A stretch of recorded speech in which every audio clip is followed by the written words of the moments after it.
ಆತ್ಮೀಯ ವಿದ್ಯಾರ್ಥಿಗಳು, ಸಾಮಾನ್ಯ ಕಳೆದ ಕ್ಲಾಸಲ್ಲಿ ಸ್ಟೋನ್ ಏಜ್ ಅಂದರೆ ಇಲ್ಲಿ ಶಿಲಾಯುಗದ ಕಾಲಾವಧಿಯಲ್ಲಿ ನಾವು ಹೇಳಬೇಕಾದೇನು ಮಾಡಿದ್ವಿ. ಒಂದು ಹಳೆಯ ಶಿಲಾಯುಗ ಅಂತ ಹೇಳಿ, ಇನ್ನೊಂದು ಏನಪ್ಪ ಅಂತಂದರೆ ಮಧ್ಯಕಾಲದ ಶಿಲಾಯುಗ ಅಂತ ಹೇಳಿ. ಲೆಟ್ ಅಸ್ ಟುಡೇ ನಾವು discuss the another important as an age of the ancient Indian, the Stone Age.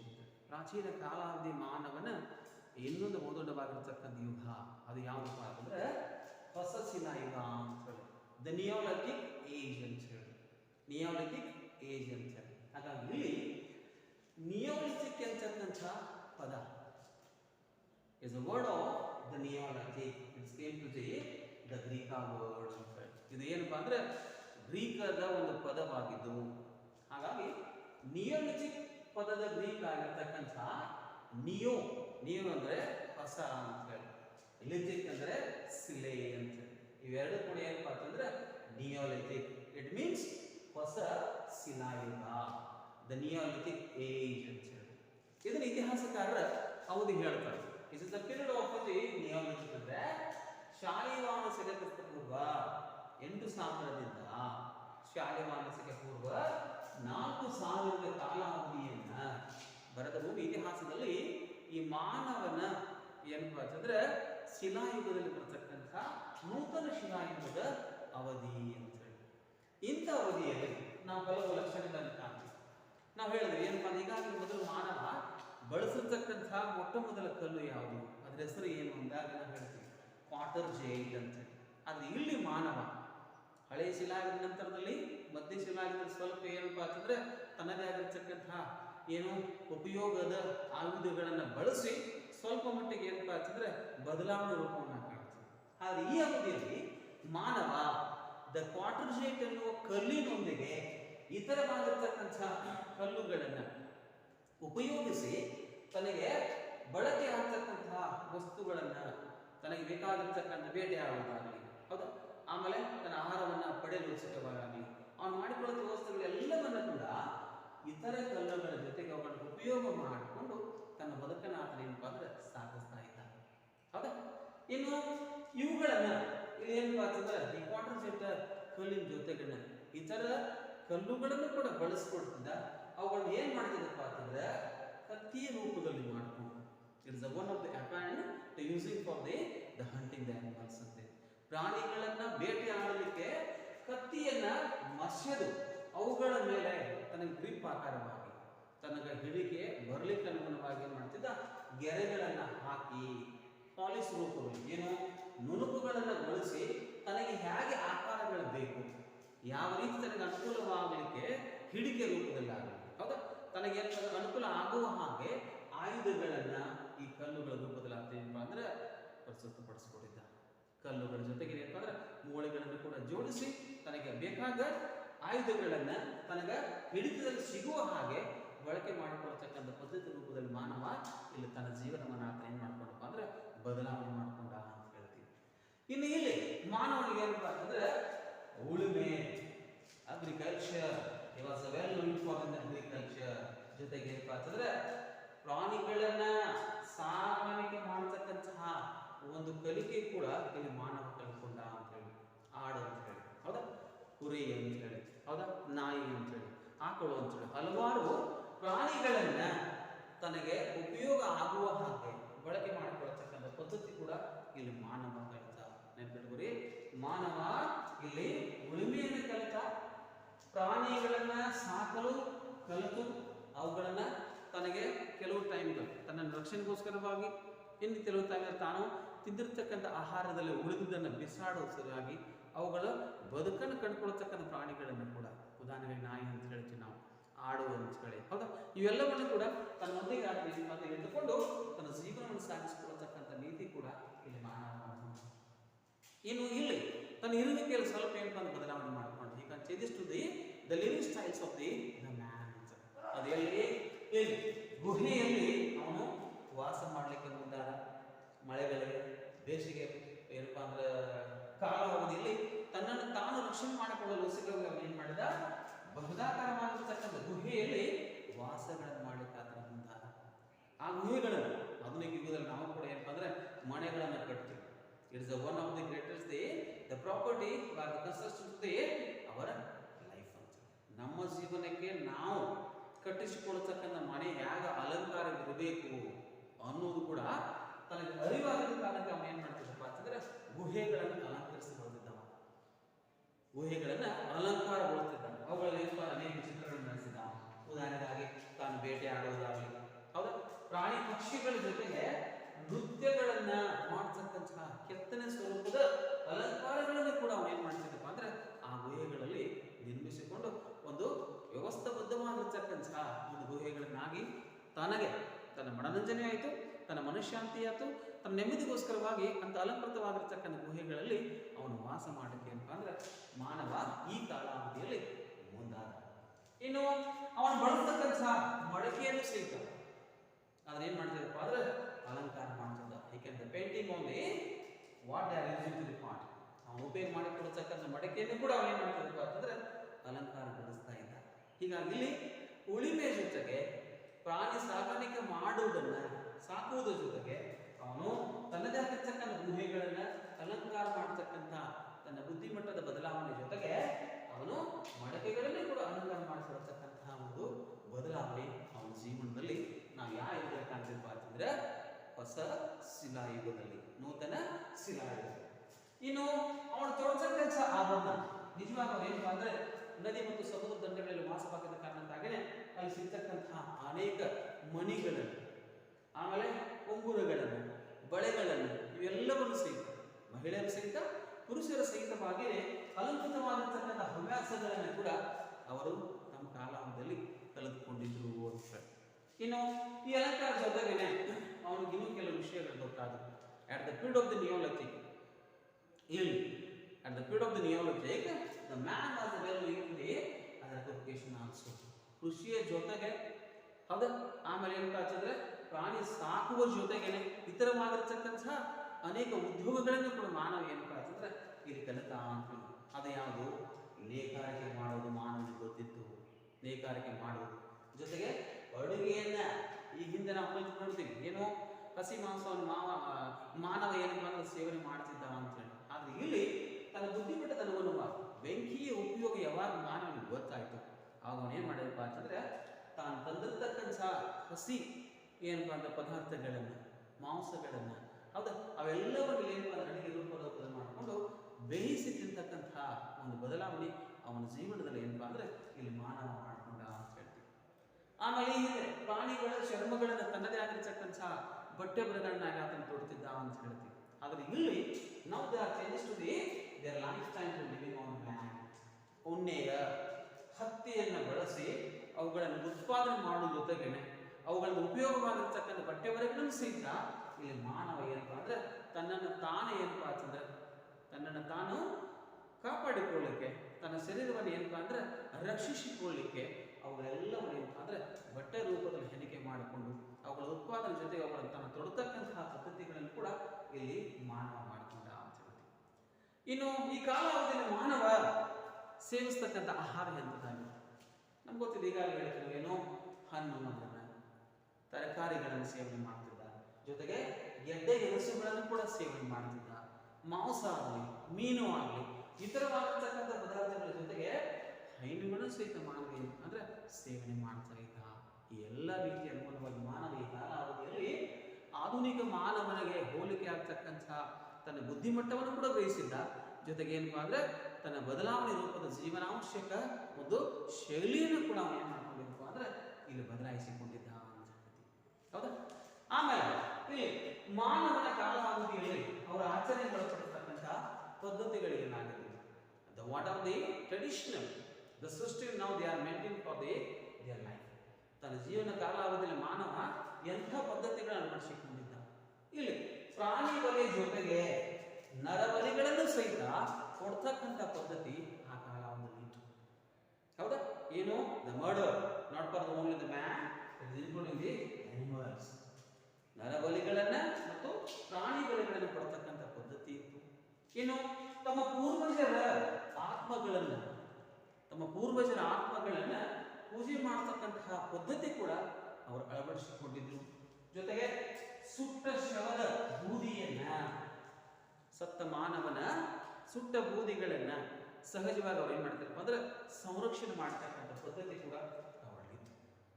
ನೆನ್ಪಿಟ್ಕೊರಿ, ನೂತನ ಶಿಲಾಯುಗದ ಮಾನವನ ಎರಡು ಪ್ರಮುಖ ಲಕ್ಷಣಗಳನ್ನ ಅಥವಾ ಅವನು ಅಳವಡಿಸಿಕೊಳ್ತಕ್ಕಂಥ ರೂಢಿ ಪದ್ಧತಿಗಳನ್ನು ತಿಳಿಸಿರಿ ಅಂತ ಹೇಳ್ತಾರೆ.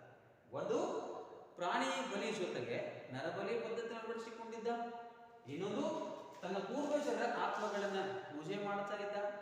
ಇನ್ನೊಂದು, ಸುಟ್ಟ ಶವದ ಬೂದಿಗಳನ್ನ ಸಂರಕ್ಷಣೆ ಮಾಡಿಕೊಳ್ತಕ್ಕಂಥ ಒಂದು ಪದ್ಧತಿಗೆ ಕೂಡ ಈ ಕಾಲಾವಧಿಯಲ್ಲಿ ಮಾನವ ಏನಪ್ಪಾ ಅಂದ್ರೆ ಒಗ್ಗಿದ್ದ ಅಂತ ಹೇಳ್ತೀವಿ. ಇಲ್ಲಿ let us the important some points, the sites of the neolithic ಅಂತ ಹೇಳಿ. ಈ ನೂತನ ಶಿಲಾಯುಗದ ಪ್ರಮುಖ ನೆಲೆಗಳು ಯಾವುವು ಅಂತ ಹೇಳಿ, ಅದು ಏನು? ಮಸ್ಕಿ ಅಂತ ಹೇಳಿ, ಮಸ್ಕಿ ಅಂತ ಹೇಳಿ, ದೋಬ ಪ್ರದೇಶ, ಬಳ್ಳಾರಿ ಜಿಲ್ಲೆ ಅಂತ ಹೇಳಿ, ಆಮೇಲೆ ಕಾವೇರಿ ನದಿ ಕಣಿವೆ ಅಂತ ಹೇಳಿ, ಜೊತೆಗೆ ಏನಪ್ಪಾ ಅಂದ್ರೆ ತಮಿಳುನಾಡಿನ ಆದಿ ಭಾಗದಲ್ಲಿ ತಿರುವನೆಲೆ ಆಗಲಿ, ಕರ್ನೂಲ್ ಅನ್ನೋದಾಗಲಿ, ಸೇಲಂ ಅನ್ನೋದಾಗಲಿ, ಜೊತೆಗೆ ಗುಜರಾತಿನ ಕಾತೆವಾಡ, ಇವೆಲ್ಲ ಜೊತೆಗೆ ನೆರೆಯ ದೇಶವಾಗಿರ್ತಕ್ಕಂಥ ಪಾಕಿಸ್ತಾನ ಆದಿ ಭಾಗದ ಸಿಂಧ ಪ್ರದೇಶದ ಕಣಿವೆ ಮೂಲಕ ಸಹಿತ ಹಲವಾರು ನೂತನ ಶಿಲಾಯುಗದಲ್ಲಿ ವಾಸವಾಗಿರತಕ್ಕಂಥ ಮಾನವನ ಅನೇಕ ಉಪಯೋಗಕ್ಕೆ ಒಳಪಟ್ಟ ವಾಸಸ್ಥಾನಗಳು ಇವತ್ತು ಕೂಡ ಏನಪ್ಪಾ ಅಂತಂದ್ರೆ ಇತಿಹಾಸಕಾರ ದೊರಕಿದ್ದನ್ನು ಕೂಡ ನಾವು ಗಮನಿಸ್ತಾ ಇದ್ದೀವಿ. ಹಾಗಾಗಿ ನೆನಪಿಟ್ಕೊಳ್ಳಿ, ಒಂದನೇದು ಹಳೆಯ ಶಿಲಾಯುಗ ಪ್ಯಾಲೋಲಿಥಿಕ್ ಅಂತ ಹೇಳಿ, ಎರಡನೇದು ಮಧ್ಯ ಶಿಲಾಯುಗ ಮ್ಯಾಸೋಲಿಥಿಕ್ ಅಂತ ಹೇಳಿ, ಮೂರನೇದು ಯಾವಪ್ಪ ಅಂತಂದ್ರೆ ಹೊಸ ಶಿಲಾಯುಗ ನೂತನ ಶಿಲಾಯುಗ ನಿಯೋಲಿಥಿಕ್. ಇವುಗಳ ಬಗ್ಗೆ ನಿಯೋಲಿಥಿಕ್ ಅಂದರೆ ಏನು, ಮ್ಯಾಸೋಲಿಥಿಕ್ ಅಂದರೆ ಏನು, ಪ್ಯಾಲೋಲಿಥಿಕ್ ಅಂದರೆ ಏನು ಅಂತ ಹೇಳಿ ನಾವು their asking to the single the one marks question. ನಿಮಗೆ ಒಂದು ಅಂಕಲ್ ಕೇಳ್ತಾರೆ. ಅವುಗಳ ಜೊತೆಗೆ ಏನಪ್ಪ ಅಂತಂದ್ರೆ ಅವರ ಪ್ರಮುಖ ನೂತನ ಶಿಲಾಯುಗದ ಮಾನವನ ಏನು ಪ್ರಮುಖ ವಾಸಸ್ಥಾನಗಳು ಎಲ್ಲಿದ್ದು ಅಂತ ಹೇಳ್ತಾರೆ, ಅವನ ರೂಢಿ ಮತ್ತು ಪದ್ಧತಿಗಳೇನು ಅಂತ ಹೇಳ್ತಾರೆ, ಅವನ ಆಹಾರ ಎಂಥದ್ದಾಗಿತ್ತು ಅಂತ ಕೇಳ್ತಾರೆ, ಆ ಕಾಲದಲ್ಲಿ ಮಾನವ ಬಳಕೆ ಮಾಡ್ತಕ್ಕಂಥ ಅನೇಕ ಅರಕೆ ಆಗಲಿ, ಅಡಿಗೆ ಬೇಯಿಸಿ ತಿನ್ನುವುದಾಗಲಿ, ಉಳುಮೆಯನ್ನ ಏನಪ್ಪಾ ಅಂದ್ರೆ ಬಲ್ಲೋನ್ನೋದಾಗಲಿ, ಮತ್ತು ಹತ್ತಿ ಮತ್ತು ಉಣ್ಣೆ ಬಟ್ಟೆಗಳನ್ನ ಉತ್ಪಾದಿಸಿ ಅವುಗಳನ್ನ ತೊಡತಕ್ಕಂತಹ ಒಂದು ಜೀವನ ಶೈಲಿ ಕೂಡ ಮಾನವನಲ್ಲಿ ಇತ್ತು ಅಂತ ಕೂಡ ನೀವು ಬಳಕೆ ಮಾಡಬೇಕು. ಇಲ್ಲಿ ಮಾನವ ಏನಪ್ಪಾ ಅಂತಂದ್ರೆ ತನ್ನ ಪೊಟೆನ್ಷಿಯಲ್ ಕಲ್ಲಿನ ಜೊತೆಗೆ ಇತರ ಕಲ್ಲುಗಳ ಉಪಕರಣಗಳನ್ನು ಮಾಡಿಕೊಂಡು ತನಗೆ ಹೇಗೆ ಬೇಕೋ ಹಾಗೆ hang to the very grip to that weapon, ಆ ಒಂದು ಆಯುಧ ತನಗೆ ಕೈಯಲ್ಲಿ ಹಿಡಿಕೆಗೆ ಸಿಗುವ ಹಾಗೇನೆ ಅವುಗಳನ್ನು ಮಸಿತಾ ಇದ್ದ, ಅವುಗಳ ಮೇಲೆ ಗೆರೆಗಳನ್ನು ಕೂಡ ಹಾಕ್ತಾ ಇದ್ದ, ನುಣುಪಾಗಿಸಿ ಅವುಗಳ ಮೂಲಕ ರಂಧ್ರಗಳನ್ನು ಮಾಡಿ ತನಗೆ ಒಂದು ಕಾಡು ಕೂಗುಗಳನ್ನು ಏನು ಬೇಟೆ ಆಡಲಿಕ್ಕೆ ತನಗೆ ಹೇಗೆ ಬೇಕು ಹಾಗೆ ಬಳಕೆ ಮಾಡಿಕೊಳ್ತಕ್ಕಂಥ ಪದ್ಧತಿ ಕೂಡ ಇಲ್ಲಿ ಮಾನವ ಮಾಡ್ತಾ ಇರೋದು ಕೂಡ ನಾವು ನೋಡಬೇಕಾಗುತ್ತೆ. ಹೌದಾ?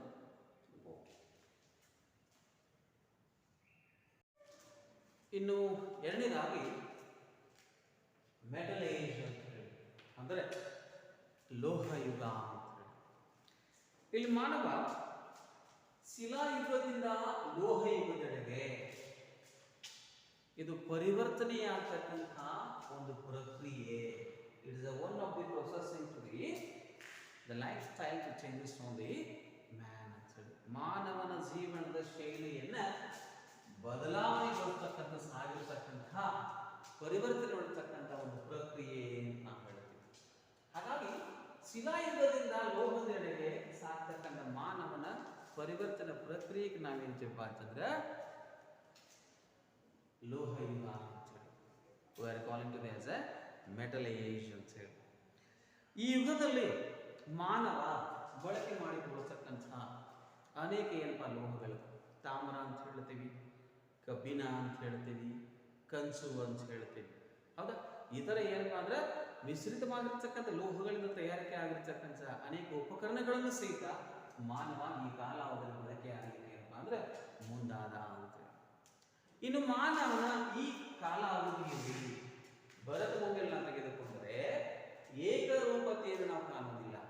ಇಲ್ಲಿ ನಾವೆಂದು ಏನಪ್ಪಾ ಅಂತಂದ್ರೆ ಹೆಚ್ಚಾಗಿ ತಾಮ್ರವನ್ನೇ ಒಂದು ಕಡೆ ಬಳಸ್ತಾ ಇದ್ದಾರೆ, ಕಬ್ಬಿಣವನ್ನೇ ಬಳಕೆ ಹೆಚ್ಚು ಮಾಡ್ತಾ ಇದ್ದಾರೆ ಅಂತ ಹೇಳೋದಿಲ್ಲ. ಹಾಗಾಗಿ ಭಾರತದಲ್ಲಿ ಲೋಹಯುಗ ಅನ್ನೋದು ಏನಿದೆಯಲ್ಲ, ಮಾನವನ ಬಳಕೆಗೆ ಆಧಾರದ ಅನುಗುಣವಾಗಿ ಏಕರೂಪತೆಯನ್ನು ಹೊಂದಿಲ್ಲ. ಉದಾಹರಣೆ ಹೇಳ್ತೇವೆ, ಏನು? ಉತ್ತರ ಭಾರತದಲ್ಲಿ ಹೆಚ್ಚಾಗಿ ತಾಮ್ರ ಯುಗವನ್ನ ಉಪಯೋಗಿಸಿ ಅನುಕರಣೆ ಮಾಡಿಕೊಂಡು ಅನೇಕ ಉಪಕರಣಗಳು ಏನ್ ಮಾಡ್ತಾರಪ್ಪ ಅಂದ್ರೆ ಬಳಕೆ ಮಾಡಿದೆ. ಆದರೆ ದಕ್ಷಿಣ ಕಬ್ಬಿಣವನ್ನ ಹೆಚ್ಚಾಗಿ ಏನಪ್ಪಾ ಅಂತಂದ್ರೆ ಬಳಕೆ ಮಾಡ್ತಕ್ಕಂಥವ್ರು. ಹೌದಾ? ಹಾಗಾಗಿ ಇಲ್ಲಿ ಒಂದು ಕಡೆ ತಾಮ್ರವನ್ನು ಹೆಚ್ಚಾಗಿ ಬಳಸ್ತಾರ, ಇನ್ನೊಂದು ಭಾಗದಲ್ಲಿ ಏನಪ್ಪಾ ಅಂತಂದ್ರೆ ಕಬ್ಬಿಣ ಯುಗವನ್ನ ಹೆಚ್ಚಾಗಿ ಬಳಸ್ತಾ ಇದ್ದಾರೆ.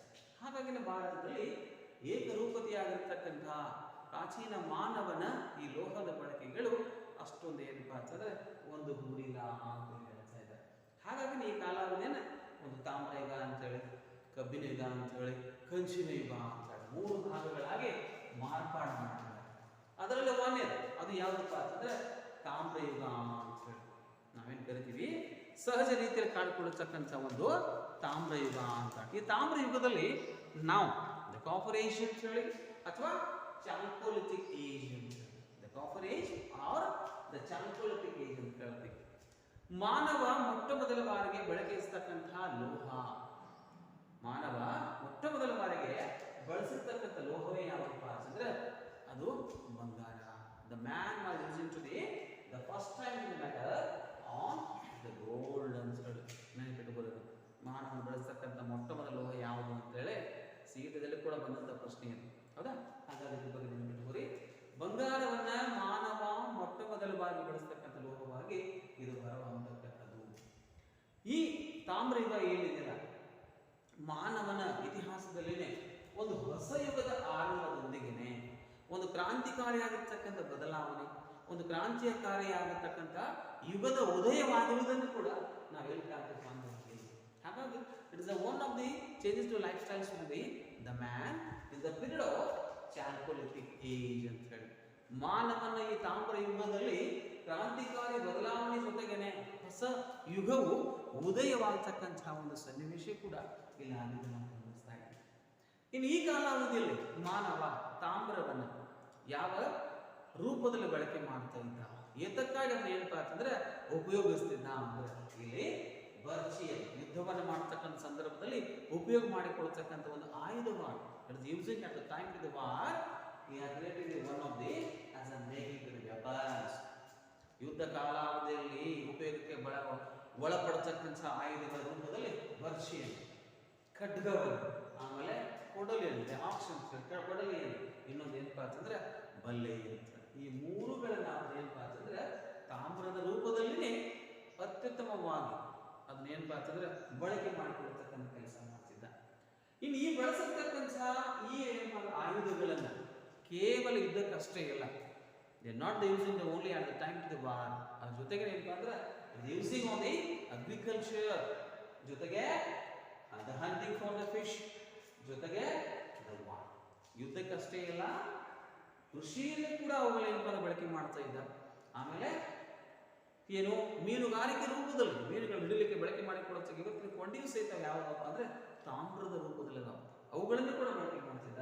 ಆಮೇಲೆ ಯುದ್ಧ ರೂಪದಲ್ಲಾಗಲಿ, ಇನ್ನು ಬೇಟೆಯಾಡತಕ್ಕಂಥ ಸಂದರ್ಭದಲ್ಲಿ ಪ್ರಾಣಿಗಳನ್ನು ಹಿಡಿಲಿಕ್ಕೆ ಇಂಥ ಆಯುಧಗಳನ್ನ ಆತ ಏನ್ ಮಾಡ್ತಿದ್ದಪ್ಪ ಅಂದ್ರೆ ಬಳಸ್ತಾ ಇದ್ದ ಅಂತ ಹೇಳಿ. ಇವೆಲ್ಲವೂ ಜೊತೆಗೇನೆ ಈ ಒಂದು ತಾಮ್ರ ಯುಗ ಏನಿದೆಯಲ್ಲ, ಪ್ರಾಚೀನ 1921-22 ಕಾಲಾವಧಿಯಲ್ಲಿ ದಯಾನಂದ ಸಾಹನಿ, ಆರ್ ಡಿ ಬ್ಯಾನರ್ಜಿ ಅವರ ಕಾಲಾವಧಿಯಲ್ಲಿ ಉತ್ಪಾದನೆಗೆ ಅಥವಾ ಉತ್ಖನನಕ್ಕೆ ಒಳಗಾಗಿರ್ತಕ್ಕಂಥ ಹರಪ್ಪ ನಾಗರಿಕತೆ, ದ ಇಂಡಸ್ ವ್ಯಾಲಿ ಸಿವಿಲೈಸೇಷನ್ ಏನಿದೆಯಲ್ಲ, ಈ ನಾಗರಿಕತೆಗೆ ಈ ತಾಮ್ರಗೆ ಏನಪ್ಪಾ ಅಂತಂದ್ರೆ ಸಂಬಂಧಿಸಿದ್ದು ಅಂತ ಹೇಳಿ ಇತಿಹಾಸಕಾರರ ಅದು ಬಹುದೊಡ್ಡವಾಗಿರ್ತಕ್ಕಂಥ ಅಭಿಪ್ರಾಯ. ಹಾಗಾಗಿ ತಾಮ್ರ ಯುಗದಲ್ಲಿ ಇದ್ರ ಬಗ್ಗೆ ನೆನಪಿಡಬೇಕು. ಗೋಲ್ಡ್ ನಾವು ಫಸ್ಟ್ ಟೈಮ್ ಯೂಸಿಂಗ್ ಒಂದು ಮ್ಯಾನ್ ಅಂತ ಹೇಳಿ ಆ ತಾಮ್ರವನ್ನು ಯಾವ ರೂಪದಲ್ಲಿ ಬಳಕೆ ಮಾಡ್ತಾ ಇದ್ರು, ಏತಕ್ಕಾಗಿ ಬಳಕೆ ಮಾಡ್ತಾ ಇದ್ರು, ಈ ಕಾಲಾವಧಿ ಪ್ರಾಚೀನ ಯಾವ ನಾಗರಿಕತೆಗೆ ಸಂಬಂಧ ಇತ್ತು ಅನ್ನೋದನ್ನು ಕೂಡ ಇಲ್ಲಿ ಕೇಳಿಕ್ಕೆ ಪಾಸಿಬಿಲಿಟಿ ಇದೆ.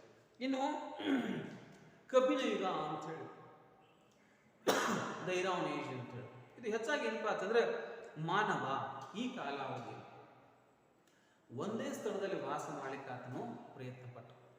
ಆ ಒಂದೇ ಸ್ಥಳದಲ್ಲಿ ವಾಸಿಸಲಿಕ್ಕಾತನು ಮಾನವ ಪ್ರಾರಂಭಿಸಿದ್ರಿಂದಲೇ ಕೃಷಿಯಾಗಲಿ, ಪ್ರಾಣಿಗಳನ್ನು ಬೇಟೆಯಾಡುವುದಾಗಲಿ, ಪ್ರಾಣಿಗಳನ್ನು ಸಾಗಾಣಿಕೆ ಮಾಡ್ತಕ್ಕಂಥ ಪದ್ಧತಿಗಳನ್ನು ಈ ಕಬ್ಬಿಣ ಯುಗದಲ್ಲಿ ನಾವು ಕಾಣ್ತಾ ಇದ್ದೀವಿ. ಇನ್ನು ಕೆಲವುಗಳನ್ನು ಕೃಷಿಯನ್ನು, ಬೇಟೆಯಾಡುವುದನ್ನು, ಆಮೇಲೆ ಏನಪ್ಪ ಅಂತಂದರೆ ಪ್ರಾಣಿಗಳನ್ನು ಸಾಗಾಣಿಕೆ ಮಾಡಿಕೊಳ್ತಕ್ಕಂಥ ಅನೇಕ ರೀತಿಯ ಉದ್ಯೋಗಗಳನ್ನು ಕೂಡ ಈ ಕಾಲದಲ್ಲಿ ಮಾನವ ಕಲಿತ. ಕಬ್ಬಿನ ಜೊತೆಗೆ ಕಂಚಿನ ಉಪಕರಣಗಳನ್ನು ಸಹಿತ ಮಾನವ ಈ ಕಾಲಾವಧಿಯಲ್ಲಿ ಮಾಡಿದ್ದನ್ನು ಕೂಡ ನಾವು ಗಮನಿಸ್ತಾ ಇದ್ದೀವಿ. ಇನ್ನು ದಕ್ಷಿಣ ಭಾರತದಲ್ಲಿ ಈ ಕಾಲಾವಧಿಯ ಯುಗದಲ್ಲಿ ಮಾನವ ತನಗೆ ಬೇಕಾಗಿರ್ತಕ್ಕಂಥ ಬಳಕೆ ವಸ್ತುಗಳನ್ನು ಮಾಡಿಕೊಡ್ತಕ್ಕಂಥ ವಿಶೇಷತೆಯನ್ನು ಕೂಡ ನಾವು ಗಮನಿಸಬಹುದು. ಕಂಚಿನ ಯುಗ ಅಷ್ಟೊಂದು ಏನಪ್ಪ ಅಂತಂದರೆ ಭಾರತ ಭೂಮಿ ಕಂಡುಕೊಳ್ಳದೇ ಇರೋದು ಕೂಡ ನಮ್ಮ ಇತಿಹಾಸದಲ್ಲಿ ನಾವು ಕಂಡುಕೊಳ್ತಕ್ಕಂಥ ಇನ್ನೊಂದು ವಿಷಯ.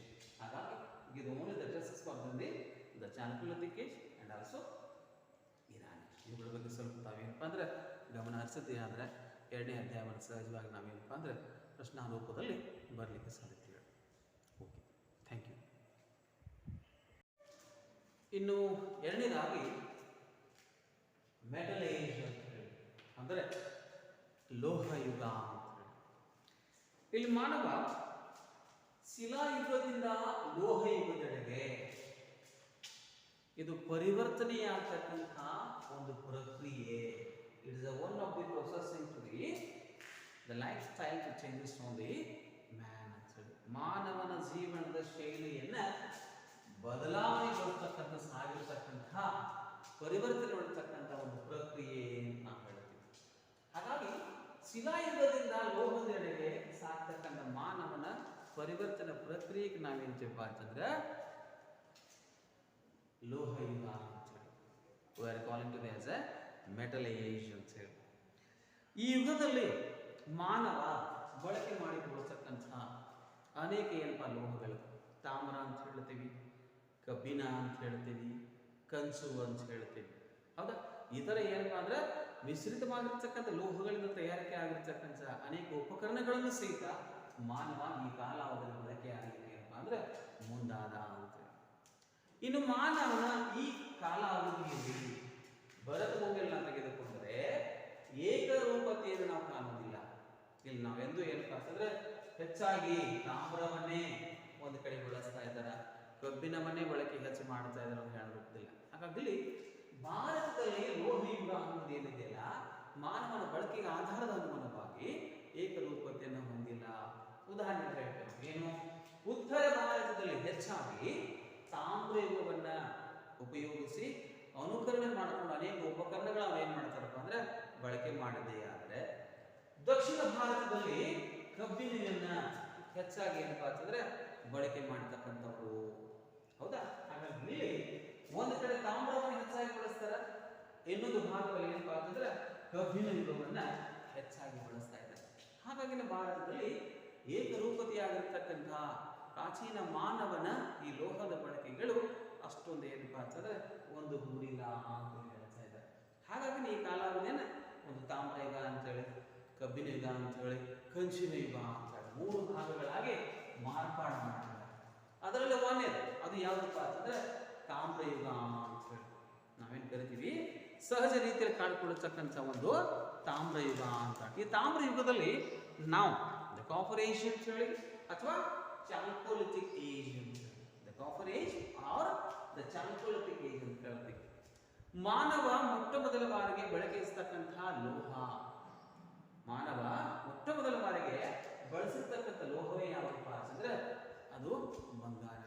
The man was using to the first time in matter on the gold ಅಂತ ಹೇಳಿ ನೆನಪಿಟ್ಟುಕೊಳ್ಳೋದು. ಮಾನವನ ಬಳಸ್ತಕ್ಕಂಥ ಮೊಟ್ಟ ಮೊದಲ ಲೋಹ ಯಾವುದು ಅಂತೇಳಿ ಸೀಟದಲ್ಲಿ ಕೂಡ ಬಂದಂಥ ಪ್ರಶ್ನೆ ಇದೆ, ಹೌದಾ. ಹಾಗಾಗಿ ಇದ್ರ ಬಗ್ಗೆ ನೆನಪಿಟ್ಟುಕೊಳ್ಳಿ. ಬಂಗಾರವನ್ನ ಮಾನವ ಮೊಟ್ಟ ಮೊದಲ ಬಾರಿ ಬಳಸ್ತಕ್ಕಂಥ ಲೋಹವಾಗಿ ಇದು ಹೊರಹೊಮ್ಮತಕ್ಕಂಥದ್ದು. ಈ ತಾಮ್ರ ಯುಗ ಏನಿದೆಯಲ್ಲ, ಮಾನವನ ಇತಿಹಾಸದಲ್ಲಿನೇ ಒಂದು ಹೊಸ ಯುಗದ ಆರಂಭದೊಂದಿಗೆನೆ ಒಂದು ಕ್ರಾಂತಿಕಾರಿಯಾಗಿರ್ತಕ್ಕಂಥ ಬದಲಾವಣೆ, ಒಂದು ಕ್ರಾಂತಿಕಾರಿಯಾಗಿರ್ತಕ್ಕಂಥ ಯುಗದ ಉದಯವಾಗಿರುವುದನ್ನು ಕೂಡ ನಾವು ಹೇಳ್ತಾ ಕಾಣ್ತೀವಿ. ಹಾಗಾಗಿ it is one of the changes to life styles to the man is the period of chalcolithic age ಅಂತ ಹೇಳಿ. ಮಾನವನ ಈ ತಾಮ್ರ ಯುಗದಲ್ಲಿ ಕ್ರಾಂತಿಕಾರಿ ಬದಲಾವಣೆ ಜೊತೆಗೇನೆ ಹೊಸ ಯುಗವು ಉದಯವಾಗತಕ್ಕಂಥ ಒಂದು ಸನ್ನಿವೇಶ ಕೂಡ ಇಲ್ಲಿ ಆಗಿದ್ದು ನಾವು ಗಮನಿಸ್ತಾ ಇದ್ದೀವಿ.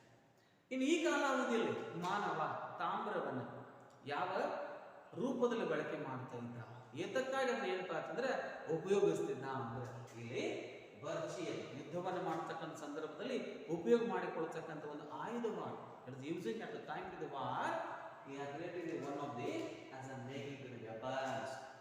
ಯುದ್ಧ ಕಾಲಾವಧಿಯಲ್ಲಿ ಉಪಯೋಗಕ್ಕೆ ಒಳಪಡತಕ್ಕಂಥ ಆಯುಧಗಳ ರೂಪದಲ್ಲಿ ಬರ್ಚಿಯನ್ನು, ಖಡ್ಗವನ್ನು, ಆಮೇಲೆ ಕೊಡಲಿ ಏನಿದೆ ಆಪ್ಷನ್ ಕೊಡಲಿ ಏನು, ಇನ್ನೊಂದು ಏನಪ್ಪಾ ಅಂತಂದ್ರೆ ಬಲ್ಲೆ ಯಂತ್ರ. ಈ ಮೂರುಗಳನ್ನ ಅವ್ರು ಏನಪ್ಪಾ ಅಂತಂದ್ರೆ ತಾಮ್ರದ ರೂಪದಲ್ಲಿನೇ ಅತ್ಯುತ್ತಮವಾಗಿ ಅದನ್ನೇನಪ್ಪಾ ಅಂತಂದ್ರೆ ಬಳಕೆ ಮಾಡಿಕೊಳ್ತಕ್ಕಂಥ ಕೆಲಸ ಮಾಡ್ತಿದ್ದ. ಇನ್ನು ಈ ಬಳಸತಕ್ಕಂಥ ಈ ಏನಪ್ಪಾ ಆಯುಧಗಳನ್ನ ಕೇವಲ ಯುದ್ಧಕ್ಕಷ್ಟೇ ಇಲ್ಲ, they not using only at the time to the war, ಅದ್ರ ಜೊತೆಗೆ ಏನಪ್ಪಾ ಅಂದ್ರೆ ಯೂಸಿಂಗ್ ಆನ್ ದಿ ಅಗ್ರಿಕಲ್ಚರ್, ಜೊತೆಗೆ the hunting for the fish, ಜೊತೆಗೆ ದ ವಾರ್. ಯುದ್ಧಕ್ಕಷ್ಟೇ ಇಲ್ಲ, ಕೃಷಿಯಲ್ಲಿ ಕೂಡ ಅವುಗಳೇನಪ್ಪ ಬಳಕೆ ಮಾಡ್ತಾ ಇದ್ದ. ಆಮೇಲೆ ಏನು ಮೀನುಗಾರಿಕೆ ರೂಪದಲ್ಲಿ ಮೀನುಗಳು ಹಿಡಿಲಿಕ್ಕೆ ಬಳಕೆ ಮಾಡಿಕೊಳ್ಳುತ್ತೆ. ಇವತ್ತಿನ ಕೊಂಡಿಯೂ ಸಹಿತ ಯಾವ್ದಪ್ಪ ಅಂದ್ರೆ ತಾಮ್ರದ ರೂಪದಲ್ಲಿ ಅವುಗಳನ್ನು ಕೂಡ ಬಳಕೆ ಮಾಡ್ತಿದ್ದ. ಆಮೇಲೆ ಯುದ್ಧ ರೂಪದಲ್ಲಾಗಲಿ, ಇನ್ನು ಬೇಟೆಯಾಡತಕ್ಕಂಥ ಸಂದರ್ಭದಲ್ಲಿ ಪ್ರಾಣಿಗಳನ್ನು ಹಿಡಿಲಿಕ್ಕೆ ಇಂಥ ಆಯುಧಗಳನ್ನ ಆತ ಏನ್ ಮಾಡ್ತಿದ್ದಪ್ಪ ಅಂದ್ರೆ ಬಳಸ್ತಾ ಇದ್ದ ಅಂತ ಹೇಳಿ. ಇವೆಲ್ಲವೂ ಜೊತೆಗೇನೆ ಈ ಒಂದು ತಾಮ್ರ ಯುಗ ಅವಧಿ ಏನಿದೆಯಲ್ಲ, ಪ್ರಾಚೀನ 1921-22 ಕಾಲಾವಧಿಯಲ್ಲಿ ದಯಾರಾಮ್ ಸಾಹ್ನಿ ಆಡಿ ಬ್ಯಾನರ್ಜಿಯವರ ಕಾಲಾವಧಿಯಲ್ಲಿ ಉತ್ಪಾದನೆಗೆ ಅಥವಾ ಉತ್ಖನನಕ್ಕೆ ಒಳಗಾಗಿರತಕ್ಕಂಥ ಹರಪ್ಪ ನಾಗರಿಕತೆ, ದ ಇಂಡಸ್ ವ್ಯಾಲಿ ಸಿವಿಲೈಸೇಷನ್ ಏನಿದೆಯಲ್ಲ, ಈ ನಾಗರಿಕತೆಗೆ ಈ ತಾಮ್ರಗೆ ಏನಪ್ಪ ಅಂತಂದ್ರೆ ಸಂಬಂಧಿಸಿದ್ದು ಅಂತ ಹೇಳಿ ಇತಿಹಾಸಕಾರರ ಒಂದು ಬಹುದೊಡ್ಡವಾಗಿರ್ತಕ್ಕಂಥ ಅಭಿಪ್ರಾಯ. ಹಾಗಾಗಿ ತಾಮ್ರ ಯುಗದಲ್ಲಿ ಇದ್ರ ಬಗ್ಗೆ ನೆನಪಿಡಬೇಕು. ಗೋಲ್ಡ್ ನಾವು ಫಸ್ಟ್ ಟೈಮ್ ಯೂಸಿಂಗ್ ಒಂದು ಮ್ಯಾನ್ ಅಂತ ಹೇಳಿ ಆ ತಾಮ್ರವನ್ನು ಯಾವ ರೂಪದಲ್ಲಿ ಬಳಕೆ ಮಾಡ್ತಾ ಇದ್ರು, ಏತಕ್ಕಾಗಿ ಬಳಕೆ ಮಾಡ್ತಾ ಇದ್ರು, ಈ ಕಾಲಾವಧಿ ಪ್ರಾಚೀನ ಯಾವ ನಾಗರಿಕತೆಗೆ ಸಂಬಂಧ ಇತ್ತು ಅನ್ನೋದನ್ನು ಕೂಡ ಇಲ್ಲಿ ಕೇಳಿಕ್ಕೆ ಪಾಸಿಬಿಲಿಟಿ ಇದೆ. ಇನ್ನು ಕಬ್ಬಿಣ ಯುಗ ಅಂತ ಹೇಳಿ, ದ ಐರಾನ್ ಏಜ್ ಅಂತ ಹೇಳಿ, ಇದು ಹೆಚ್ಚಾಗಿ ಏನಪ್ಪ ಅಂತಂದ್ರೆ ಮಾನವ ಈ ಕಾಲಾವಧಿ ಒಂದೇ ಸ್ಥಳದಲ್ಲಿ ವಾಸ ಮಾಡಲಿಕ್ಕೆ ಆತನು ಪ್ರಯತ್ನ ಪಟ್ಟ. ಆ ಒಂದೇ ಸ್ಥಳದಲ್ಲಿ ವಾಸಿಸಲಿಕ್ಕೆ ಆತನು ಮಾನವ ಪ್ರಾರಂಭಿಸಿದ್ರಿಂದಲೇ ಕೃಷಿಯಾಗಲಿ, ಪ್ರಾಣಿಗಳನ್ನ ಬೇಟೆಯಾಡುವುದಾಗಲಿ, ಪ್ರಾಣಿಗಳನ್ನ ಸಾಗಾಣಿಕೆ ಮಾಡ್ತಕ್ಕಂಥ ಪದ್ಧತಿಗಳನ್ನ ಈ ಕಬ್ಬಿಣ ಯುಗದಲ್ಲಿ ನಾವು ಕಾಣ್ತಾ ಇದ್ದೀವಿ. ಇನ್ನು ಕೆಲವುಗಳನ್ನ ಕೃಷಿಯನ್ನ, ಬೇಟೆಯಾಡುವುದನ್ನ, ಆಮೇಲೆ ಏನಪ್ಪ ಅಂತಂದ್ರೆ ಪ್ರಾಣಿಗಳನ್ನು ಸಾಗಾಣಿಕೆ ಮಾಡಿಕೊಳ್ತಕ್ಕಂಥ ಅನೇಕ ರೀತಿಯ ಉದ್ಯೋಗಗಳನ್ನು ಕೂಡ ಈ ಕಾಲದಲ್ಲಿ ಮಾನವ ಕಲಿತ.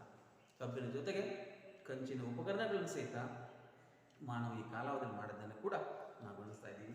ಇನ್ನು ದಕ್ಷಿಣ ಭಾರತದಲ್ಲಿ ಹೆಚ್ಚಾಗಿ ಈ ಕಾಲಾವಧಿಯ ಯುಗದಲ್ಲಿ ಮಾನವ ತನಗೆ ಬೇಕಾಗಿರ್ತಕ್ಕಂಥ ಬಳಕೆ ವಸ್ತುಗಳನ್ನು ಮಾಡಿಕೊಡ್ತಕ್ಕಂಥ ವಿಶೇಷತೆಯನ್ನು ಕೂಡ ನಾವು ಗಮನಿಸಬಹುದು. ಕಂಚಿನ ಯುಗ ಅಷ್ಟೊಂದು ಏನಪ್ಪ ಅಂತಂದ್ರೆ ಭಾರತ ಭೂಮಿಯಲ್ಲಿ ಕಂಡುಕೊಳ್ಳದೇ ಇರೋದು ಕೂಡ ನಮ್ಮ ಇತಿಹಾಸದಲ್ಲಿ ನಾವು ಕಾಣ್ಕೊಳ್ತಕ್ಕಂಥ ಒಂದು ಇನ್ನೊಂದು ವಿಷಯ.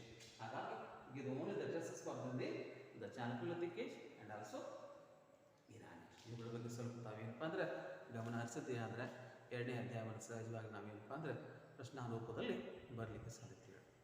Okay, thank you. ಇನ್ನು ಎರಡನೇದಾಗಿ ಮೆಟಲ್ ಏಜ್ ಅಂತ ಹೇಳಿ, ಅಂದರೆ ಲೋಹಯುಗ ಅಂತ ಹೇಳಿ.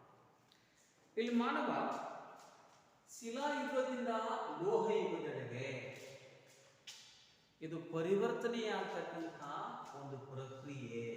It is one of the processing to the life style to changes on the man ಅಂತ ಹೇಳಿ. ಮಾನವನ ಜೀವನದ ಶೈಲಿಯನ್ನ ಬದಲಾವಣೆಗೊಳ್ತಕ್ಕಂಥ ಸಾಗಿರ್ತಕ್ಕಂಥ ಪರಿವರ್ತನೆಗೊಳ್ತಕ್ಕಂಥ ಒಂದು ಪ್ರಕ್ರಿಯೆ ಅಂತ ನಾವು ಹೇಳ್ತೀವಿ.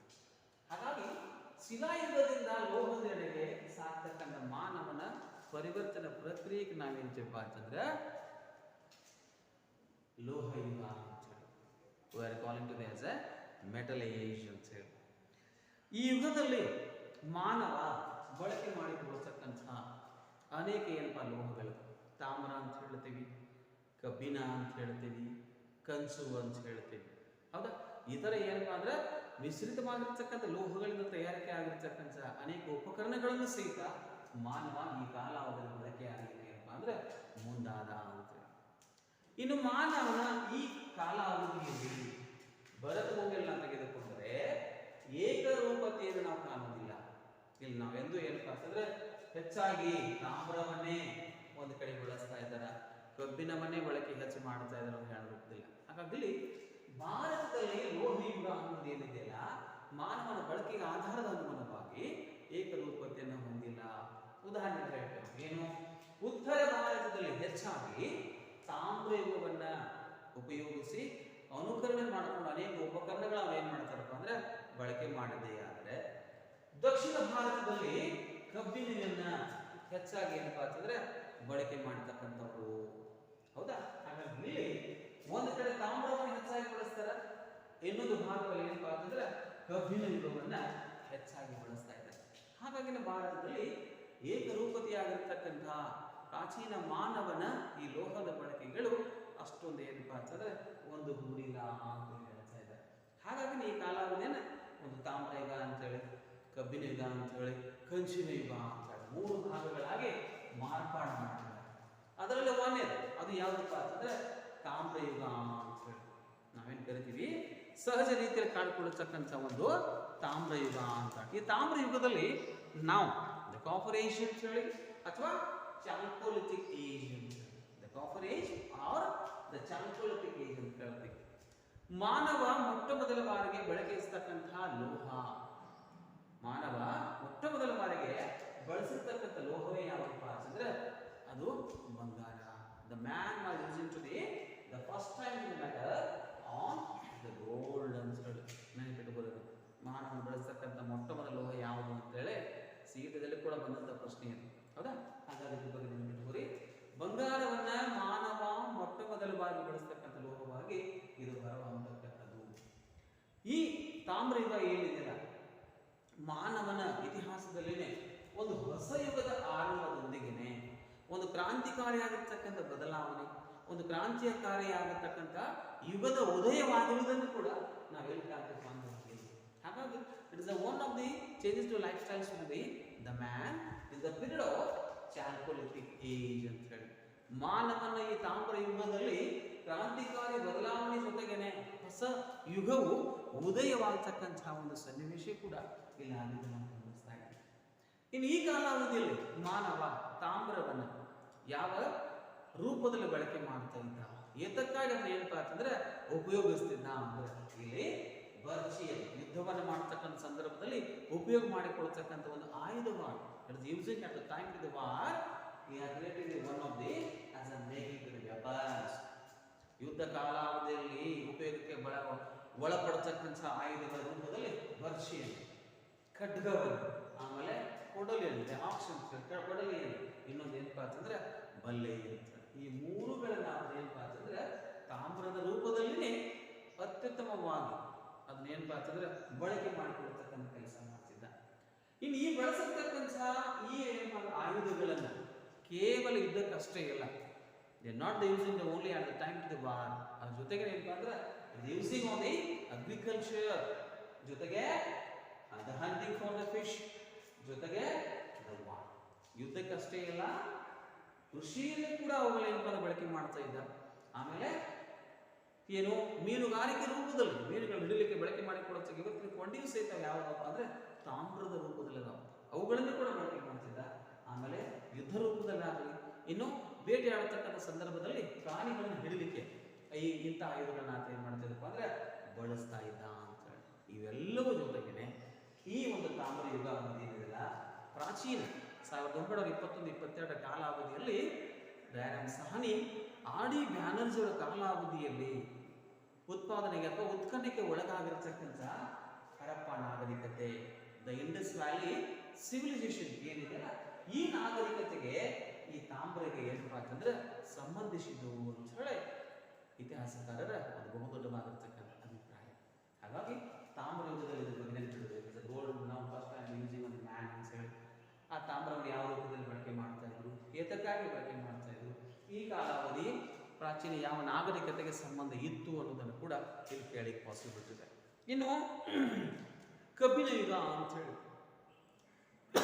ದ ಐರನ್ ಏಜ್ ಅಂತ ಹೇಳಿ, ಇದು ಹೆಚ್ಚಾಗಿ ಏನಪ್ಪಾ ಅಂತಂದ್ರೆ ಮಾನವ ಈ ಕಾಲಾವಧಿ ಒಂದೇ ಸ್ಥಳದಲ್ಲಿ ವಾಸ ಮಾಡಲಿಕ್ಕೆ ಆತನು ಪ್ರಯತ್ನ ಪಟ್ಟ. ಆ ಒಂದೇ ಸ್ಥಳದಲ್ಲಿ ವಾಸಿಸಲಿಕ್ಕೆ ಆತನು ಮಾನವ ಪ್ರಾರಂಭಿಸಿದ್ರಿಂದಲೇ ಕೃಷಿಯಾಗಲಿ, ಪ್ರಾಣಿಗಳನ್ನ ಬೇಟೆಯಾಡುವುದಾಗಲಿ, ಪ್ರಾಣಿಗಳನ್ನ ಸಾಗಾಣಿಕೆ ಮಾಡ್ತಕ್ಕಂಥ ಪದ್ಧತಿಗಳನ್ನ ಈ ಕಬ್ಬಿಣ ಯುಗದಲ್ಲಿ ನಾವು ಕಾಣ್ತಾ ಇದ್ದೀವಿ. ಇನ್ನು ಕೆಲವುಗಳನ್ನ ಕೃಷಿಯನ್ನ, ಬೇಟೆಯಾಡುವುದನ್ನ, ಆಮೇಲೆ ಏನಪ್ಪಾ ಅಂತಂದ್ರೆ ಪ್ರಾಣಿಗಳನ್ನು ಸಾಗಾಣಿಕೆ ಮಾಡಿಕೊಳ್ತಕ್ಕಂಥ ಅನೇಕ ರೀತಿಯ ಉದ್ಯೋಗಗಳನ್ನು ಕೂಡ ಈ ಕಾಲದಲ್ಲಿ ಮಾನವ ಕಲಿತ. ಕಬ್ಬಿನ ಜೊತೆಗೆ ಕಂಚಿನ ಉಪಕರಣಗಳನ್ನು ಸಹಿತ ಮಾನವ ಈ ಕಾಲಾವಧಿಯಲ್ಲಿ ಮಾಡಿದ್ದನ್ನು ಕೂಡ ನಾವು ಗಮನಿಸ್ತಾ ಇದ್ದೀವಿ. ಇನ್ನು ದಕ್ಷಿಣ ಭಾರತದಲ್ಲಿ ಈ ಕಾಲಾವಧಿಯ ಯುಗದಲ್ಲಿ ಮಾನವ ತನಗೆ ಬೇಕಾಗಿರ್ತಕ್ಕಂಥ ಬಳಕೆ ವಸ್ತುಗಳನ್ನು ಮಾಡಿಕೊಡ್ತಕ್ಕಂಥ ವಿಶೇಷತೆಯನ್ನು ಕೂಡ ನಾವು ಗಮನಿಸಬಹುದು. ಕಂಚಿನ ಯುಗ ಅಷ್ಟೊಂದು ಏನಪ್ಪಾ ಅಂತಂದರೆ ಭಾರತ ಭೂಮಿ ಕಂಡುಕೊಳ್ಳದೇ ಇರೋದು ಕೂಡ ನಮ್ಮ ಇತಿಹಾಸದಲ್ಲಿ ನಾವು ಕಾಣ್ಕೊಳ್ತಕ್ಕಂಥ ಒಂದು ಇನ್ನೊಂದು ವಿಷಯ. ಹಾಗಾಗಿ ಇದು only the traces for the Chalukya age and also Iran. ಇವುಗಳ ಬಗ್ಗೆ ಸ್ವಲ್ಪ ತಾವೇನಪ್ಪ ಅಂದರೆ ಗಮನ ಹರಿಸಿದ್ದೆ ಆದರೆ 2ನೇ ಅಧ್ಯಾಯವನ್ನು ಸಹಜವಾಗಿ ನಾವೇನಪ್ಪ ಅಂದರೆ ಪ್ರಶ್ನಾರೂಪದಲ್ಲಿ ಬರಲಿಕ್ಕೆ ಸಾಧ್ಯತೆ ಇದೆ. Okay, thank you. ಇನ್ನು 2ನೇದಾಗಿ ಮೆಟಲ್ ಏಜ್ ಅಂತ ಹೇಳಿ, ಅಂದರೆ ಲೋಹಯುಗ ಅಂತ ಹೇಳಿ. ಇಲ್ಲಿ ಮಾನವ ಶಿಲಾಯುಗದಿಂದ ಲೋಹಯುಗದೆಡೆಗೆ ಇದು ಪರಿವರ್ತನೆಯಾಗತಕ್ಕಂಥ ಒಂದು ಪ್ರಕ್ರಿಯೆ. It is one of the processing to the life style to changes on the man ಅಂತ ಹೇಳಿ. ಮಾನವನ ಜೀವನದ ಶೈಲಿಯನ್ನು ಬದಲಾವಣೆಗೊಳ್ತಕ್ಕಂಥ ಸಾಗಿರ್ತಕ್ಕಂಥ ಪರಿವರ್ತನೆಗೊಳ್ತಕ್ಕಂಥ ಒಂದು ಪ್ರಕ್ರಿಯೆ ಅಂತ ನಾವು ಹೇಳ್ತೀವಿ. ಹಾಗಾಗಿ ಶಿಲಾಯುಗದಿಂದ ಲೋಹದೆಡೆಗೆ ಸಾಗ್ತಕ್ಕಂಥ ಮಾನವನ ಪರಿವರ್ತನೆ ಪ್ರಕ್ರಿಯೆಗೆ ನಾವೇನ್ತೀವಪ್ಪ ಅಂತಂದ್ರೆ ಲೋಹಯುಗ ಅಂತ ಹೇಳಿ. We are calling to as a metal age ಅಂತ ಹೇಳಿ. ಈ ಯುಗದಲ್ಲಿ ಮಾನವ ಬಳಕೆ ಮಾಡಿಕೊಳ್ಳತಕ್ಕಂಥ ಅನೇಕ ಏನಪ್ಪ ಲೋಹಗಳು, ತಾಮ್ರ ಅಂತ ಹೇಳ್ತೀವಿ, ಕಬ್ಬಿಣ ಅಂತ ಹೇಳ್ತೀವಿ, ಕಂಚು ಅಂತ ಹೇಳ್ತೀವಿ, ಹೌದಾ. ಈ ಥರ ಏನಪ್ಪ ಅಂದ್ರೆ ಮಿಶ್ರಿತವಾಗಿರ್ತಕ್ಕಂಥ ಲೋಹಗಳಿಂದ ತಯಾರಿಕೆ ಆಗಿರ್ತಕ್ಕಂಥ ಅನೇಕ ಉಪಕರಣಗಳನ್ನು ಸಹಿತ ಮಾನವ ಈ ಕಾಲಾವಧಿಯಲ್ಲಿ ಬಳಕೆ ಆಗಿದೆ ಏನಪ್ಪ ಅಂದ್ರೆ ಮುಂದಾದ ಅಂತೇಳಿ. ಇನ್ನು ಮಾನವನ ಈ ಕಾಲಾವಧಿಯಲ್ಲಿ ಭರತ ಭೂಮಿಯನ್ನು ತೆಗೆದುಕೊಂಡರೆ ಏಕರೂಪತೆಯನ್ನು ನಾವು ಕಾಣುವುದಿಲ್ಲ. ಇಲ್ಲಿ ನಾವೆಂದು ಏನಪ್ಪ ಅಂತಂದ್ರೆ ಹೆಚ್ಚಾಗಿ ತಾಮ್ರವನ್ನೇ ಒಂದು ಕಡೆ ಬಳಸ್ತಾ ಇದ್ದಾರೆ, ಕಬ್ಬಿಣವನ್ನೇ ಬಳಕೆ ಹೆಚ್ಚು ಮಾಡ್ತಾ ಇದ್ದಾರೆ ಅಂತ ಹೇಳೋದಿಲ್ಲ. ಹಾಗಾಗಿ ಭಾರತದಲ್ಲಿ ಲೋಹಯುಗ ಅನ್ನೋದು ಏನಿದೆಯಲ್ಲ, ಮಾನವನ ಬಳಕೆಗೆ ಆಧಾರದ ಅನುಗುಣವಾಗಿ ಏಕರೂಪತೆಯನ್ನು ಹೊಂದಿಲ್ಲ. ಉದಾಹರಣೆ ಹೇಳ್ತೇವೆ, ಏನು, ಉತ್ತರ ಭಾರತದಲ್ಲಿ ಹೆಚ್ಚಾಗಿ ತಾಮ್ರಯುಗವನ್ನ ಉಪಯೋಗಿಸಿ ಅನುಕರಣೆ ಮಾಡಿಕೊಂಡು ಅನೇಕ ಉಪಕರಣಗಳನ್ನು ಏನು ಮಾಡ್ತಾರಪ್ಪ ಅಂದ್ರೆ ಬಳಕೆ ಮಾಡಿದ್ದೇ ಆದರೆ, ದಕ್ಷಿಣ ಭಾರತದಲ್ಲಿ ಕಬ್ಬಿಣವನ್ನ ಹೆಚ್ಚಾಗಿ ಏನಪ್ಪಾ ಅಂತಂದ್ರೆ ಬಳಕೆ ಮಾಡತಕ್ಕಂಥವ್ರು, ಹೌದಾ. ಹಾಗಾಗಿ ಇಲ್ಲಿ ಒಂದು ಕಡೆ ತಾಮ್ರವನ್ನು ಹೆಚ್ಚಾಗಿ ಬಳಸ್ತಾರ, ಇನ್ನೊಂದು ಭಾಗದಲ್ಲಿ ಏನಪ್ಪಾ ಅಂತಂದ್ರೆ ಕಬ್ಬಿಣ ಯುಗವನ್ನ ಹೆಚ್ಚಾಗಿ ಬಳಸ್ತಾ ಇದ್ದಾರೆ. ಹಾಗಾಗಿ ಭಾರತದಲ್ಲಿ ಏಕರೂಪತೆಯಾಗಿರ್ತಕ್ಕಂಥ ಪ್ರಾಚೀನ ಮಾನವನ ಈ ಲೋಹದ ಬಳಕೆಗಳು ಅಷ್ಟೊಂದು ಏನಪ್ಪಾ ಅಂತಂದ್ರೆ ಒಂದು ಗೂಡಿಲ್ಲ ಅಂತ ಹೇಳ್ತಾ ಇದ್ದಾರೆ. ಹಾಗಾಗಿ ಈ ಕಾಲಾವಧಿಯನ್ನ ಒಂದು ತಾಮ್ರ ಯುಗ ಅಂತೇಳಿ, ಕಬ್ಬಿಣ ಯುಗ ಅಂತೇಳಿ, ಕಂಚಿನ ಯುಗ ಅಂತೇಳಿ 3 ಭಾಗಗಳಾಗಿ ಮಾರ್ಪಾಡು ಮಾಡಿದ್ದಾರೆ. ಅದರಲ್ಲಿ ಒಂದೇದು ಅದು ಯಾವುದಪ್ಪ ಅಂತಂದ್ರೆ ತಾಮ್ರ ಯುಗ ಅಂತೇಳಿ ನಾವೇನು ಕರಿತೀವಿ, ಸಹಜ ರೀತಿಯಲ್ಲಿ ಕಾಣಿಕೊಳ್ಳತಕ್ಕಂಥ ಒಂದು ತಾಮ್ರ ಯುಗ ಅಂತ. ಈ ತಾಮ್ರ ಯುಗದಲ್ಲಿ ನಾವು ದ ಕಾಪರ್ ಏಜ್ ಅಂತ ಹೇಳಿ ಅಥವಾ ಚಾಲ್ಕೋಲಿಥಿಕ್ ಏಜ್ ಅಂತ ಹೇಳಿ, the copper age or the chalcolithic age ಅಂತ ಹೇಳ್ತೀವಿ. ಮಾನವ ಮೊಟ್ಟ ಮೊದಲ ಬಾರಿಗೆ ಬಳಕೆಯಿಸ್ತಕ್ಕಂತಹ ಲೋಹ, ಮಾನವ ಮೊಟ್ಟ ಮೊದಲ ಬಾರಿಗೆ ಬಳಸಿರ್ತಕ್ಕಂಥ ಲೋಹವೇ ಯಾವಪ್ಪ ಅಂತಂದ್ರೆ ಅದು ಬಂಗಾರ. The man was using to the first time in matter on the gold ಅಂತ ಹೇಳಿ ನೆನಪಿಟ್ಟುಕೊಳ್ಳೋದು. ಮಾನವ ಬಳಸ್ತಕ್ಕಂಥ ಮೊಟ್ಟ ಮೊದಲ ಲೋಹ ಯಾವುದು ಅಂತೇಳಿ ಸೀಟದಲ್ಲಿ ಕೂಡ ಬಂದಂಥ ಪ್ರಶ್ನೆ ಇದೆ, ಹೌದಾ. ಹಾಗಾಗಿ ಇದ್ರ ಬಗ್ಗೆ ನೆನಪಿಟ್ಟುಕೊಳ್ಳಿ. ಬಂಗಾರವನ್ನ ಮಾನವ ಮೊಟ್ಟ ಮೊದಲ ಬಾರಿ ಬಳಸ್ತಕ್ಕಂಥ ಲೋಹವಾಗಿ ಇದು ಹೊರಹೊಮ್ಮತಕ್ಕಂಥದ್ದು. ಈ ತಾಮ್ರ ಯುಗ ಏನಿದೆಯಲ್ಲ, ಮಾನವನ ಇತಿಹಾಸದಲ್ಲಿನೇ ಒಂದು ಹೊಸ ಯುಗದ ಆರಂಭದೊಂದಿಗೆನೆ ಒಂದು ಕ್ರಾಂತಿಕಾರಿಯಾಗಿರ್ತಕ್ಕಂಥ ಬದಲಾವಣೆ, ಒಂದು ಕ್ರಾಂತಿಕಾರಿಯಾಗಿರ್ತಕ್ಕಂಥ ಯುಗದ ಉದಯವಾಗಿರುವುದನ್ನು ಕೂಡ ನಾವೆಲ್ಲಿ ಕಾಣ್ತೀವಿ ಅಂತ ಹೇಳ್ತೀವಿ. ಹಾಗಾಗಿ it is one of the changes to life styles to the man in the period of chalcolithic age ಅಂತ ಹೇಳಿ. ಮಾನವನ ಈ ತಾಮ್ರ ಯುಗದಲ್ಲಿ ಕ್ರಾಂತಿಕಾರಿ ಬದಲಾವಣೆ ಜೊತೆಗೇನೆ ಹೊಸ ಯುಗವು ಉದಯವಾಗತಕ್ಕಂತಹ ಒಂದು ಸನ್ನಿವೇಶ ಕೂಡ ಇಲ್ಲಿ ಆಗಿದ್ದು ನಾವು ಗಮನಿಸ್ತಾ ಇದ್ದೀವಿ. ಇನ್ನು ಈ ಕಾಲಾವಧಿಯಲ್ಲಿ ಮಾನವ ತಾಮ್ರವನ್ನು ಯಾವ ರೂಪದಲ್ಲಿ ಬಳಕೆ ಮಾಡ್ತಾ ಇದ್ದ, ಏತಕ್ಕಾಗಿ ಅದನ್ನ ಏನಪ್ಪಾ ಅಂತಂದ್ರೆ ಉಪಯೋಗಿಸ್ತಿದ್ದ ಅಂದ್ರೆ ಇಲ್ಲಿ ಬರ್ಚಿಯಲ್ ಯುದ್ಧವನ್ನು ಮಾಡತಕ್ಕಂಥ ಸಂದರ್ಭದಲ್ಲಿ ಉಪಯೋಗ ಮಾಡಿಕೊಳ್ತಕ್ಕಂಥ ಒಂದು ಆಯುಧವಾದ, it is using at the time to the war, he has created one of the as a making to the weapons. ಯುದ್ಧ ಕಾಲಾವಧಿಯಲ್ಲಿ ಉಪಯೋಗಕ್ಕೆ ಒಳಪಡತಕ್ಕಂಥ ಆಯುಧಗಳ ರೂಪದಲ್ಲಿ ಬರ್ಚಿಯನ್ ಖಡ್ಗವನ್ನು, ಆಮೇಲೆ ಕೊಡಲಿ ಏನಿದೆ ಆಪ್ಷನ್ ಕೊಡಲಿ ಏನು, ಇನ್ನೊಂದು ಏನಪ್ಪಾ ಅಂತಂದ್ರೆ ಬಲ್ಲೆ ಅಂತ. ಈ ಮೂರುಗಳನ್ನ ಏನಪ್ಪಾ ಅಂತಂದ್ರೆ ತಾಮ್ರದ ರೂಪದಲ್ಲಿನೇ ಅತ್ಯುತ್ತಮವಾಗಿ ಅದನ್ನೇನಪ್ಪಾ ಅಂತಂದ್ರೆ ಬಳಕೆ ಮಾಡಿಕೊಳ್ತಕ್ಕಂಥ ಕೆಲಸ ಮಾಡ್ತಿದ್ದ. ಇನ್ನು ಈ ಬಳಸತಕ್ಕಂಥ ಈ ಏನಪ್ಪಾ ಆಯುಧಗಳನ್ನ ಕೇವಲ ಯುದ್ಧಕ್ಕಷ್ಟೇ ಇಲ್ಲ, they not using only at the time to the war, ಅದ್ರ ಜೊತೆಗೆ ಏನಪ್ಪಾ ಅಂದ್ರೆ ಯೂಸಿಂಗ್ ಆನ್ ದಿ ಅಗ್ರಿಕಲ್ಚರ್, ಜೊತೆಗೆ the hunting for the fish, ಜೊತೆಗೆ ದ ವಾರ್. ಯುದ್ಧಕ್ಕಷ್ಟೇ ಇಲ್ಲ, ಕೃಷಿಯಲ್ಲಿ ಕೂಡ ಅವುಗಳೇನಪ್ಪ ಬಳಕೆ ಮಾಡ್ತಾ ಇದ್ದ. ಆಮೇಲೆ ಏನು ಮೀನುಗಾರಿಕೆ ರೂಪದಲ್ಲಿ ಮೀನುಗಳನ್ನು ಹಿಡಿಲಿಕ್ಕೆ ಬಳಕೆ ಮಾಡಿಕೊಳ್ಳುತ್ತೆ. ಇವತ್ತಿನ ಕೊಂಡಿಯೂ ಸಹಿತ ಯಾವಪ್ಪ ಅಂದ್ರೆ ತಾಮ್ರದ ರೂಪದಲ್ಲಿ ಅವುಗಳನ್ನು ಕೂಡ ಬಳಕೆ ಮಾಡ್ತಿದ್ದ. ಆಮೇಲೆ ಯುದ್ಧ ರೂಪದಲ್ಲಾಗಲಿ, ಇನ್ನು ಬೇಟೆಯಾಡತಕ್ಕಂಥ ಸಂದರ್ಭದಲ್ಲಿ ಪ್ರಾಣಿಗಳನ್ನು ಹಿಡಿಲಿಕ್ಕೆ ಇಂಥ ಆಯುಧಗಳನ್ನ ಏನು ಮಾಡ್ತಿದ್ದಪ್ಪ ಅಂದ್ರೆ ಬಳಸ್ತಾ ಇದ್ದ ಅಂತ ಹೇಳಿ. ಇವೆಲ್ಲವೂ ಜೊತೆಗೇನೆ ಈ ಒಂದು ತಾಮ್ರ ಯುಗ ಏನಿದೆಯಲ್ಲ, ಪ್ರಾಚೀನ 1921-22 ಕಾಲಾವಧಿಯಲ್ಲಿ ದಯಾನಂದ ಸಾಹನಿ ಆರ್.ಡಿ. ಬ್ಯಾನರ್ಜಿ ಅವರ ಕಾಲಾವಧಿಯಲ್ಲಿ ಉತ್ಪಾದನೆಗೆ ಅಥವಾ ಉತ್ಖನನಕ್ಕೆ ಒಳಗಾಗಿರ್ತಕ್ಕಂಥ ಹರಪ್ಪ ನಾಗರಿಕತೆ, ದ ಇಂಡಸ್ ವ್ಯಾಲಿ ಸಿವಿಲೈಸೇಷನ್ ಏನಿದೆ, ಈ ನಾಗರಿಕತೆಗೆ ಈ ತಾಮ್ರಗೆ ಏನಪ್ಪಾ ಅಂತಂದ್ರೆ ಸಂಬಂಧಿಸಿದ್ದು ಅಂತ ಹೇಳಿ ಇತಿಹಾಸಕಾರರ ಅದು ಬಹುದೊಡ್ಡವಾಗಿರ್ತಕ್ಕಂಥ ಅಭಿಪ್ರಾಯ. ಹಾಗಾಗಿ ತಾಮ್ರ ಯುಗದಲ್ಲಿ ಇದ್ರ ಬಗ್ಗೆ ನೆನಪಿಡಬೇಕು. ಗೋಲ್ಡ್ ನಾವು ಫಸ್ಟ್ ಟೈಮ್ ಯೂಸಿಂಗ್ ಒಂದು ಮ್ಯಾನ್ ಅಂತ ಹೇಳಿ ಆ ತಾಮ್ರವನ್ನು ಯಾವ ರೂಪದಲ್ಲಿ ಬಳಕೆ ಮಾಡ್ತಾ ಇದ್ರು, ಏತಕ್ಕಾಗಿ ಬಳಕೆ ಮಾಡ್ತಾ ಇದ್ರು, ಈ ಕಾಲಾವಧಿ ಪ್ರಾಚೀನ ಯಾವ ನಾಗರಿಕತೆಗೆ ಸಂಬಂಧ ಇತ್ತು ಅನ್ನೋದನ್ನು ಕೂಡ ಇಲ್ಲಿ ಕೇಳಿಕ್ಕೆ ಪಾಸಿಬಿಲಿಟಿ ಇದೆ. ಇನ್ನು ಕಬ್ಬಿಣ ಯುಗ ಅಂತ ಹೇಳಿ, ದ ಇರಾನ್ ಏಜ್ ಅಂತ ಹೇಳಿ, ಇದು ಹೆಚ್ಚಾಗಿ ಏನಪ್ಪಾ ಅಂತಂದ್ರೆ ಮಾನವ ಈ ಕಾಲಾವಧಿ ಒಂದೇ ಸ್ಥಳದಲ್ಲಿ ವಾಸ ಮಾಡಲಿಕ್ಕೆ ಆತನು ಪ್ರಯತ್ನ ಪಟ್ಟ. ಆ ಒಂದೇ ಸ್ಥಳದಲ್ಲಿ ವಾಸಿಸಲಿಕ್ಕೆ ಆತನು ಮಾನವ ಪ್ರಾರಂಭಿಸಿದ್ರಿಂದಲೇ ಕೃಷಿಯಾಗಲಿ, ಪ್ರಾಣಿಗಳನ್ನ ಬೇಟೆಯಾಡುವುದಾಗಲಿ, ಪ್ರಾಣಿಗಳನ್ನ ಸಾಗಾಣಿಕೆ ಮಾಡ್ತಕ್ಕಂಥ ಪದ್ಧತಿಗಳನ್ನ ಈ ಕಬ್ಬಿನ ಯುಗದಲ್ಲಿ ನಾವು ಕಾಣ್ತಾ ಇದ್ದೀವಿ. ಇನ್ನು ಕೆಲವುಗಳನ್ನ ಕೃಷಿಯನ್ನ, ಬೇಟೆಯಾಡುವುದನ್ನ, ಆಮೇಲೆ ಏನಪ್ಪಾ ಅಂತಂದ್ರೆ ಪ್ರಾಣಿಗಳನ್ನು ಸಾಗಾಣಿಕೆ ಮಾಡಿಕೊಳ್ತಕ್ಕಂಥ ಅನೇಕ ರೀತಿಯ ಉದ್ಯೋಗಗಳನ್ನು ಕೂಡ ಈ ಕಾಲದಲ್ಲಿ ಮಾನವ ಕಲಿತ. ಕಬ್ಬಿನ ಜೊತೆಗೆ ಕಂಚಿನ ಉಪಕರಣಗಳನ್ನು ಸಹಿತ ಮಾನವ ಈ ಕಾಲಾವಧಿಯಲ್ಲಿ ಮಾಡಿದ್ದನ್ನು ಕೂಡ ನಾವು ಗಮನಿಸ್ತಾ ಇದ್ದೀವಿ. ಇನ್ನು ದಕ್ಷಿಣ ಭಾರತದಲ್ಲಿ ಹೆಚ್ಚಾಗಿ ಈ ಕಾಲಾವಧಿಯ ಯುಗದಲ್ಲಿ ಮಾನವ ತನಗೆ ಬೇಕಾಗಿರ್ತಕ್ಕಂಥ ಬಳಕೆ ವಸ್ತುಗಳನ್ನು ಮಾಡಿಕೊಳ್ತಕ್ಕಂಥ ವಿಶೇಷತೆಯನ್ನು ಕೂಡ ನಾವು ಗಮನಿಸಬಹುದು. ಕಂಚಿನ ಯುಗ ಅಷ್ಟೊಂದು ಏನಪ್ಪಾ ಅಂತಂದ್ರೆ ಭರತ ಭೂಮಿ ಕಂಡುಕೊಳ್ಳದೇ ಇರೋದು ಕೂಡ ನಮ್ಮ ಇತಿಹಾಸದಲ್ಲಿ ನಾವು ಕಾಣ್ಕೊಳ್ತಕ್ಕಂಥ ಇನ್ನೊಂದು ವಿಷಯ. ಹಾಗಾಗಿ ಇದು only the tests for the Chalukya age and also Iran. ಇವುಗಳ ಬಗ್ಗೆ ಸ್ವಲ್ಪ ತಾವೇನಪ್ಪ ಅಂದ್ರೆ ಗಮನ ಹರಿಸಿದ್ದೇ ಆದರೆ ಎರಡನೇ ಅಧ್ಯಾಯವನ್ನು ಸಹಜವಾಗಿ ನಾವೇನಪ್ಪ ಅಂದರೆ ಪ್ರಶ್ನಾರೂಪದಲ್ಲಿ ಬರಲಿಕ್ಕೆ ಸಾಧ್ಯತೆ